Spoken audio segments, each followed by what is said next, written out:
Hola, buen día familia de Agua Viva, ¿cómo están? Dios les bendiga. Reciban un saludo de mi esposa Liz y de su servidor. Es una bendición para nosotros poder compartir nuevamente el tema de hoy del TCD titulado Dios es el soberano.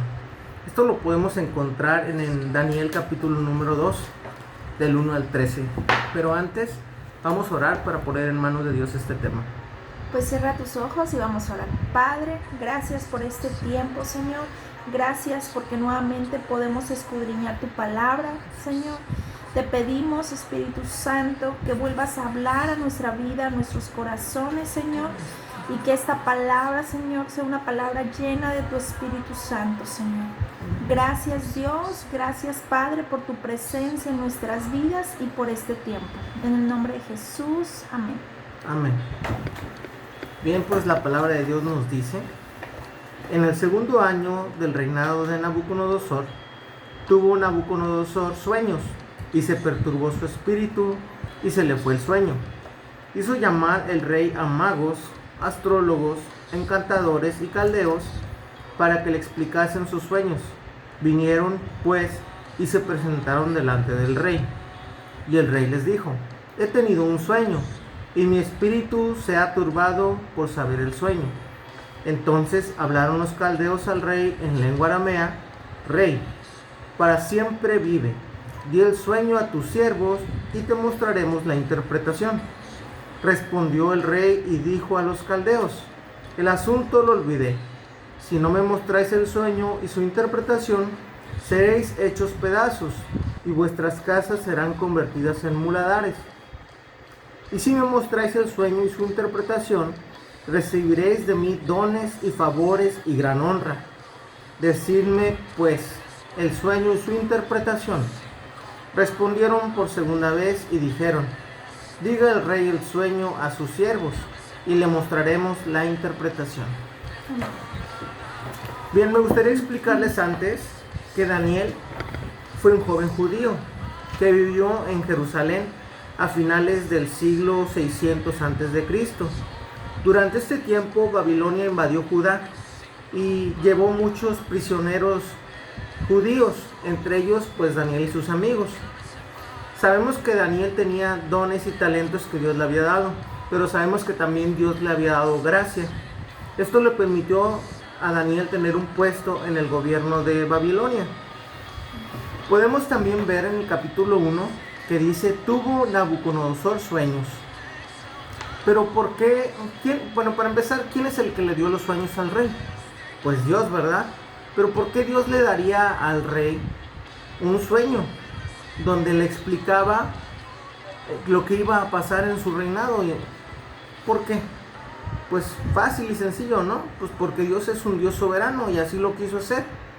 ¿Por qué? Porque sabemos que Dios está en control absolutamente de todo lo que pasa. ¿Sí? Dios, aquí podemos ver que Dios ama a las naciones y Él planea darles una redención. ¿De qué manera lo planeó? Pues a través de su Hijo Jesucristo. Pero hay algo que también me llama la atención. Daniel como ya lo expliqué, era un joven judío que lo llevaron prisionero a Babilonia. Daniel se pudo haber preguntado: ¿por qué nos llevan prisioneros a nosotros si nosotros le servimos al Dios verdadero? ¿Por qué Dios lo permitiría? Bueno, aquí podemos entender que Dios lo permitió para que Daniel fuera de bendición para ese pueblo. ¿De qué manera? Pues mediante su testimonio, el rey Nabucodonosor iba a conocer al Dios verdadero, al Dios de Daniel. Amén. Bien. Seguimos, en el 8 dice: el rey respondió y dijo: yo conozco ciertamente que vosotros ponéis dilaciones, porque veis que el asunto se me ha ido. Es decir, aquí el rey Nabucodonosor está diciendo: ustedes solamente están retrasando lo que yo estoy buscando. En el 9 dice: si no me mostráis el sueño, una sola sentencia hay para vosotros. Ciertamente preparéis respuesta mentirosa y perversa que decir delante de mí, entre tanto que pase el tiempo. Dice: decidme pues el sueño, para que yo sepa que podáis dar su interpretación. Es decir, aquí él estaba siendo muy claro.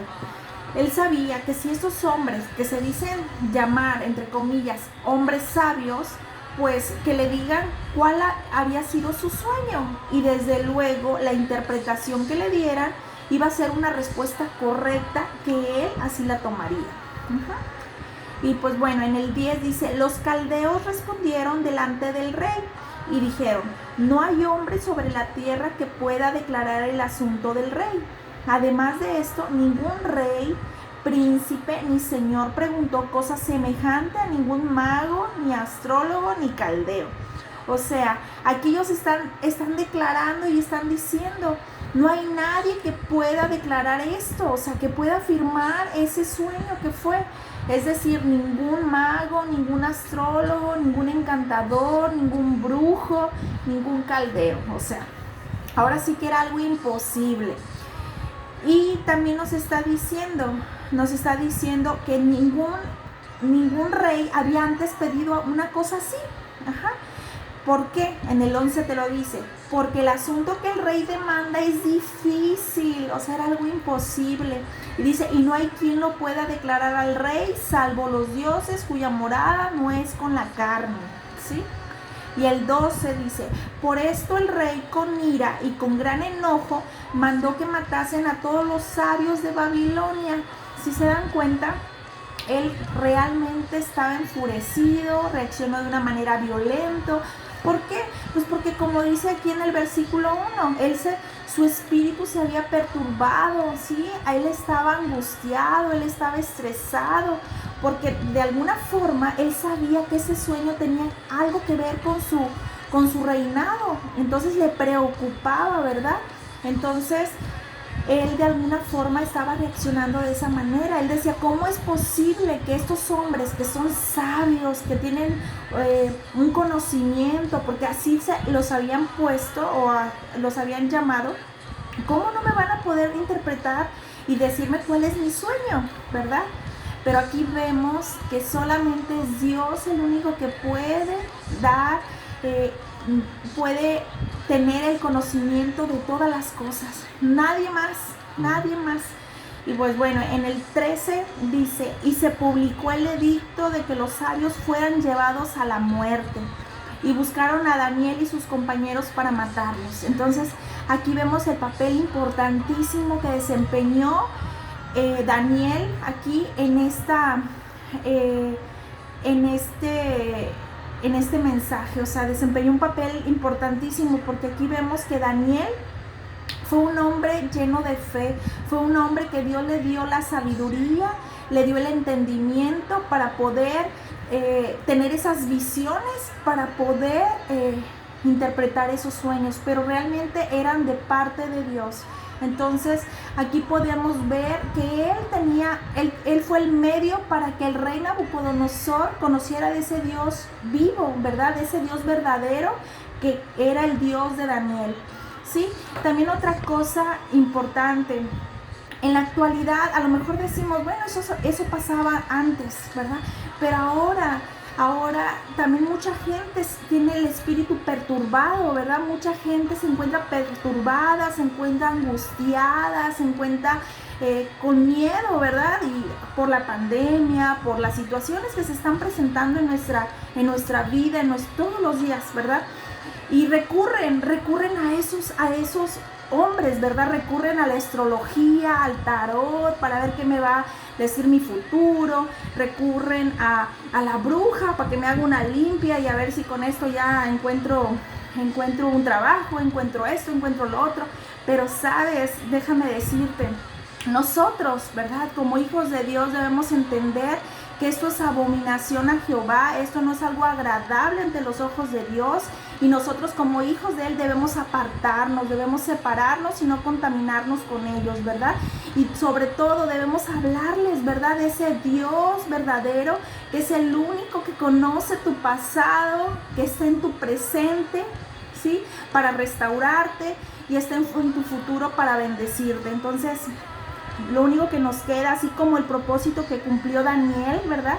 Aquí, que no se entendía, como dijo mi esposo, no se entendía el por qué fue llevado, capturado, y cumplió ahí, pues fue para eso, ¿verdad? Porque Dios tiene planes perfectos para nuestra vida. Y pues bueno, sabemos en Romanos 8:28, ¿verdad? Nos dice que, y sabemos que para los que aman a Dios, todas las cosas nos ayudan para bien, ¿sí? Esto es conforme a su propósito, son llamados. Amén. Amén. Pues vamos a orar para cerrar el tema. Dios, pues te damos gracias porque tú nos has hablado, Señor, nos has ministrado, Señor. Gracias porque tú nos amas. Gracias porque podemos sentir tu amor, tu poder y tu gracia sobre nuestras vidas. Señor, y sabemos, Señor, que a lo mejor hay personas que se pueden sentir presionadas por las dificultades. Sí, Señor. Tal vez se pueden sentir hasta aplastadas. Sí, Señor. Pero, Señor, sabemos que no debemos de estar desesperados porque estamos seguros en ti. Amén. La Biblia dice que a veces somos perseguidos, pero nunca abandonados por Dios. Sí, Señor. Podemos ser derribados, pero no vamos a ser destruidos. Amén. Señor, gracias porque sabemos que todo lo podemos en Cristo que nos fortalece. Amén. Gracias, Señor, por tu poder. Gracias porque tu poder se perfecciona en mi debilidad, Señor. Sí, Señor. Te amamos, Señor. Y te pido, Señor, que no permitas que nos alejemos de ti, Sí, que Señor. nos alejemos de tu palabra, Señor. Sí, mi Dios. En el nombre de Jesús, bendigo a tu pueblo, Señor. Los declaro que ellos son cabeza y que no son cola, Señor. Sí, Señor. Declaro que tú estás con ellos todos los días, Señor, hasta el fin del mundo, Señor. Sí, Padre. En el nombre de Jesús te damos gracias. Amén. Amén. Amén. Bien, pues Dios los bendiga. Dios les bendice.